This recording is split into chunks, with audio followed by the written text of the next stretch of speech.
The cool spring night air drifted through the window, mixing with the hazy glow of neon lights in the bustling city of Manila.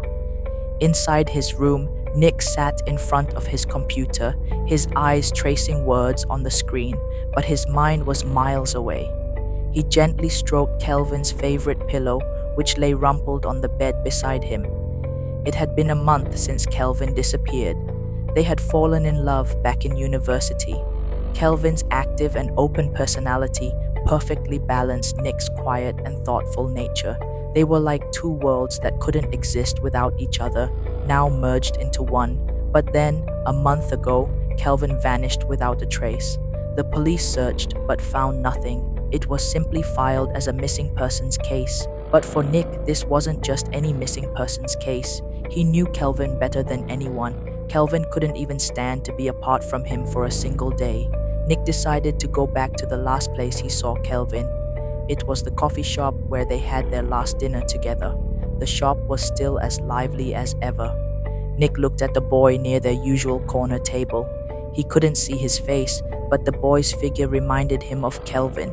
Suddenly, his heart pounded and his breathing quickened, but he quickly regained control of himself. It couldn't be. If it were Kelvin, he would turn to him. When the waitress came, Nick ordered a coffee. His eyes scanned everyone in the shop. Suddenly, he overheard an old man at the table across from him. "I wonder where that boy went. He used to come to this shop every night at this time," the man said. The old man was on the phone, but Nick's mind immediately thought he was talking about Kelvin. Nick approached the old man and asked, "Excuse me, sir, which boy are you talking about?" The old man looked at Nick with a surprised face and said, "Oh, you don't know? I'm talking about the boy from the bookstore nearby. He used to come here every night to meet his lover." Nick's heart dropped and he asked again, "Who was his lover?" The old man frowned and said, "I don't know, son. The boy would just come and sit here every night after the bookstore closed. Then one day, he just disappeared." Nick immediately rushed to the nearby bookstore. The shop was closed, but looking through the glass door, he saw something unusual among the bookshelves. It was the bracelet Kelvin had given him before he disappeared. Nick's heart pounded even faster. Kelvin must have come to this shop, so there had to be something related to Kelvin here. Nick decided to find the shop owner. Luckily, the owner's phone number was displayed on the shop door. Nick called and explained himself and Kelvin's situation. After some hesitation, the shop owner agreed to meet him at the shop the next morning at 9 a.m.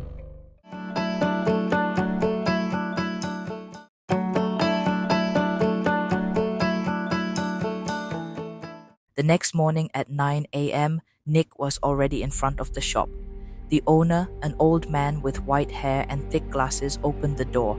As soon as Nick entered, he rushed to where the bracelet had been, but it was gone. Nick frowned and asked, "Uncle, where did the bracelet go?" The old man sighed and said, "To be honest, that bracelet only appeared last night." Nick was surprised. "What are you talking about?" he asked. The old man closed his eyes and said, "I know you might not believe me, but it's true. That bracelet appeared from under the bookshelf last night." Nick found it hard to believe the old man's words, but a glimmer of hope flashed in his eyes. "Uncle, is there anything else related to Kelvin?" he asked.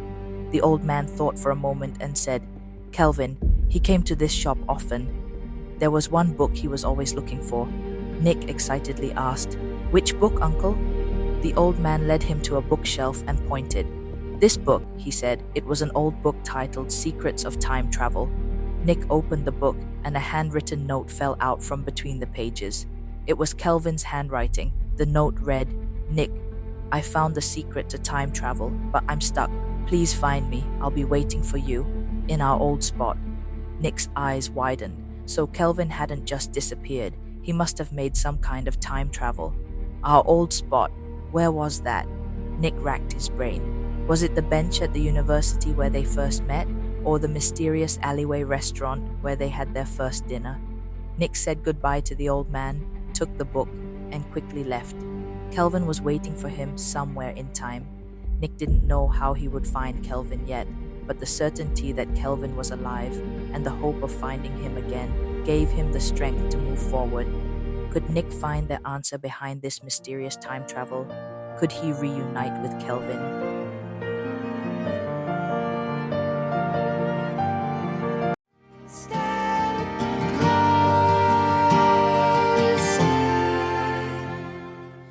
Nick rushed home, clutching Kelvin's note. Our old spot. His mind raced, pulling up memories. Their university bench under the banyan tree, the tiny alley restaurant from their first date. He headed straight for the university, sensing the bench was the truer old spot.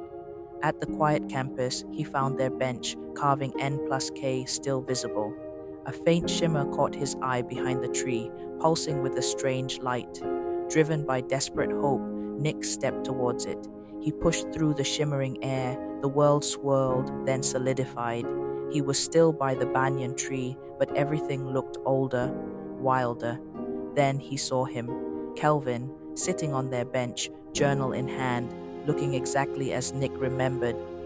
Nick's heart leapt. He watched as Kelvin sighed, then gently placed Nick's silver bracelet on the bench before walking away and vanishing. Nick's mind raced. He realized he'd traveled back to the exact moment Kelvin was lost to time. The note, the bracelet, Kelvin had left clues across time. Nick had missed him by seconds, but now he understood the mystery.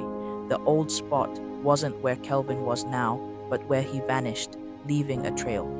Back in his own time, Nick dedicated himself to the Secrets of Time Travel book. He learned that the heart creates the bridge wasn't a metaphor, but a key to temporal travel, their strong emotional bond. He decided their first apartment, filled with their shared history, would be the perfect anchor. At the empty apartment, Nick sat in the living room, holding the book and the bracelet. He focused not on physics, but on his profound love for Kelvin. He recalled their promises, their dreams, Kelvin's warm smile. He poured all his longing into the bracelet. A hum began, growing into an electric thrum. The air shimmered with an intense glow, forming a swirling vortex. Nick stepped in. The world spun, then cleared. He was in a dimly lit, sparsely furnished room, lit only by a single candle. And there he was. Kelvin, tired but alive, journal in hand. Their eyes met, wide with disbelief. Nick? Kelvin's voice was a hoarse whisper. Tears streamed down Nick's face. Kelvin, I found you. Kelvin rushed forward, and Nick pulled him into a fierce embrace.